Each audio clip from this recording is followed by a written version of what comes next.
সৈয়দপুরে মহাসড়ক ও বিভিন্ন গ্রামীণ সড়কে বেপরোয়া গতিতে চলাচল করছে লাইসেন্স ও নাম্বার প্লেটবিহীন ডাম্প ট্রাক।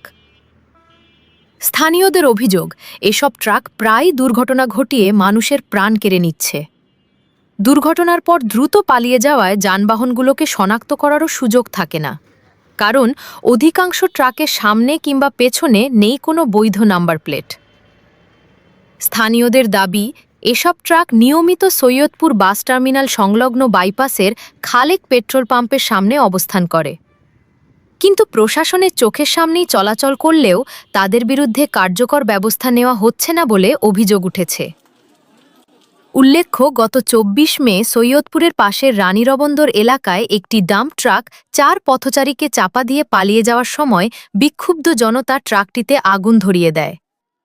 যদিও আইন নিজের হাতে তুলে নেওয়ার ঘটনাকে সমর্থন করা যায় না, তবে স্থানীয়দের প্রশ্ন, ঘাতক যানবাহন শনাক্ত ও জবাবদিহির আওতায় আনতে প্রশাসনের দৃশ্যমান উদ্যোগ কোথায়?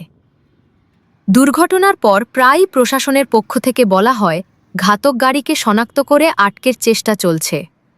কিন্তু বাস্তবে কতটি ঘাতক গাড়িকে আইনের আওতায় এনে শাস্তি নিশ্চিত করা হয়েছে, সেই প্রশ্ন তুলছেন স্থানীয়রা।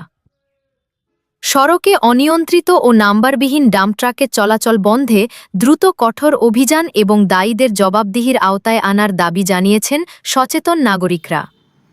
তাদের ভাষ্য, কার্যকর পদক্ষেপ না নিলে এ ধরনের প্রাণহানি আরও বাড়তে পারে।